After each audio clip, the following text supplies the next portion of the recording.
उत्तर प्रदेश का एक्सपोर्ट बढ़ता है। 86,000 करोड़ रुपए से आज लगभग 2 लाख करोड़ रुपए के आंकड़े को उत्तर प्रदेश छू रहा है। लेकिन नेता विरोधी दल को यह पसंद नहीं है कि उत्तर प्रदेश पे एक्सपोर्ट का हब बने। उनको लगता है, नेता विरोधी दल मुझसे पूछ रहे थे, मुझे आश्चर्य हो रहा था कि एक राजनीतिक दल के नेता के द्वारा इस प्रकार के प्रश्न किए जा रहे हैं। और प्रश्न भी किस प्रकार के थे कि उत्तर प्रदेश की इकोनॉमी क्या $1 ट्रिलियन की हो पाएगी? उन्हें इसलिए शक है क्योंकि 1947 से लेकर के 2016-17 तक इन लोगों ने इस दिशा में कोई प्रयास नहीं किया, उस प्रकार का विजन भी नहीं था। और मैं क्या कर रहा हूं, मैं आपकी बात कर रहा हूं जी। बीजेपी को पूरा टेन्योर कभी नहीं मिला, पहली बार हुआ। नहीं, मैं भी कह रहा हूं ना, ये हर उत्तर प्रदेशवासी की अब तमन्ना होनी चाहिए, चाहे इस पक्ष के चाहे उस पक्ष के हो। लेकिन मुझे बताते हुए प्रसन्नता है, विगत 5 वर्ष में डबल इंजन की सरकार के कार्यों का परिणाम है उत्तर प्रदेश की इकोनॉमी को हमें दोगुना करने में सफलता प्राप्त हुई है। पर कैपिटा इनकम को दोगुना करने में हमें सफलता प्राप्त हुई है।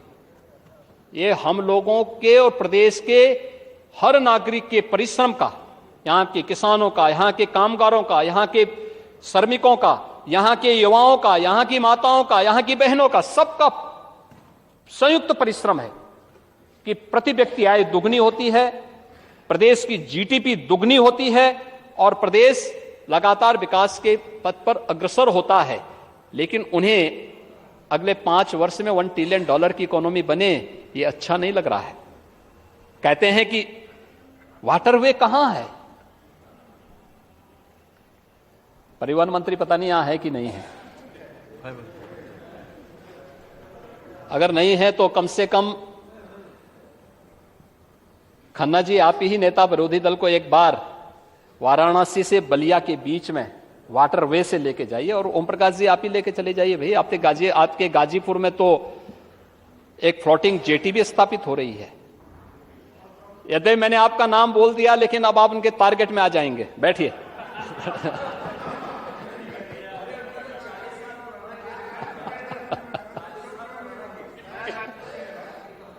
बलिया, वाराणसी, गाजीपुर होते हुए और बलिया तक लेके चले जाएंगे तो कम से कम देखेंगे कि वाटरवे चालू हो रहा है कि नहीं हो रहा है, और वाटरवे का उपयोग हो रहा है कि नहीं हो रहा है।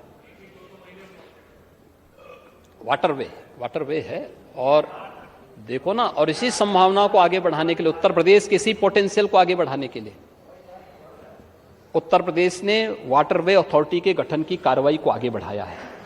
वाटरवे अथॉरिटी का निर्माण हो, इसकी कार्रवाई को आगे बढ़ाया है। प्रदेश के अंदर अन्य जो कार्य हो रहे हैं इनको अच्छे नहीं लगते हैं।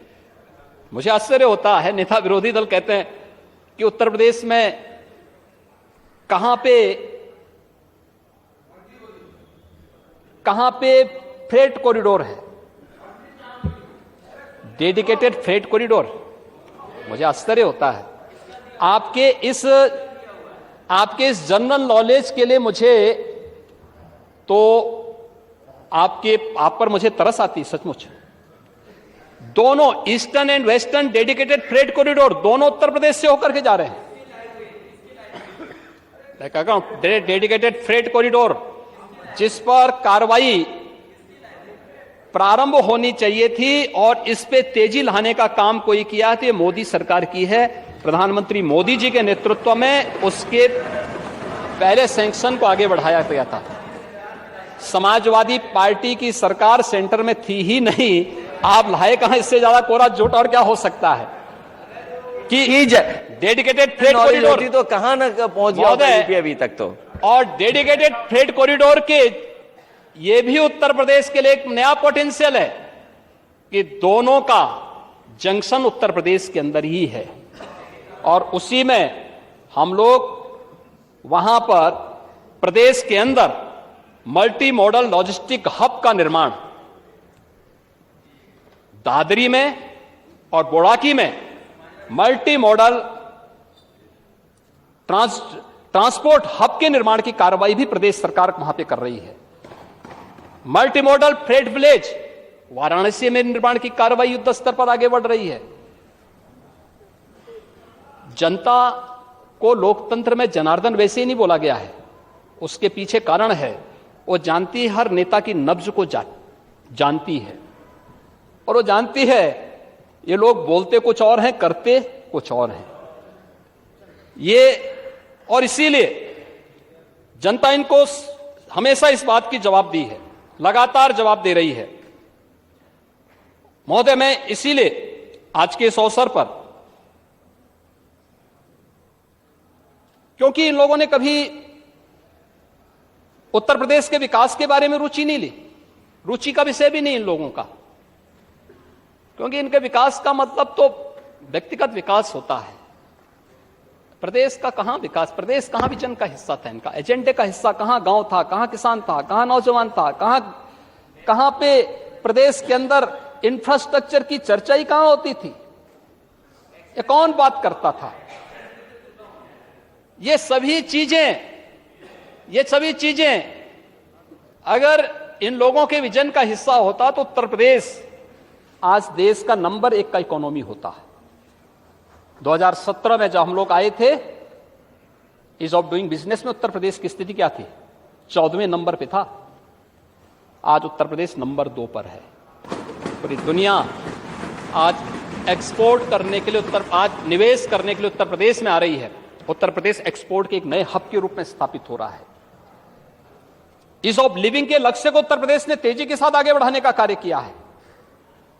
उत्तर प्रदेश की कानून व्यवस्था के बारे में चर्चा कर रहे थे, एनसीआरबी के ही आंकड़े में आपको बता रहा हूं।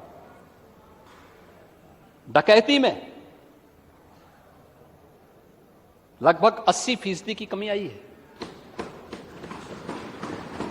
लूट में लगभग 69% की कमी आई है। हत्या में लगभग 40% की कमी आई है। एनसीआरबी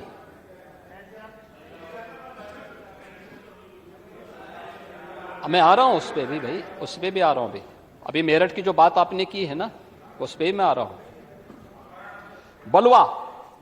बलवा में लगभग 61% की कमी आई है और रोड होल्डअप में 100% की कमी आई है। फिरौती के लिए अपहरण 70% कमी आई है। ये एनसीआरबी के डाटा है। हमारे पास हर कुछ परमानेंट है। हमारे यहां जो एक बार जारी जो एक बार बनता है वो पूरा कार्यकाल अपना पूरा करता है। लेकिन मैं पूछना चाहता हूं, आपके समय में डीजीपी का कार्यकाल और एक सामान्य प्रशासन की स्थिति क्या थी? एवरेज जिलाधिकारियों की जो, देखिए प्रशासन में जब तक स्टेबिलिटी नहीं आएगी तब तक आप विकास की प्रक्रिया को आगे नहीं बढ़ा सकते।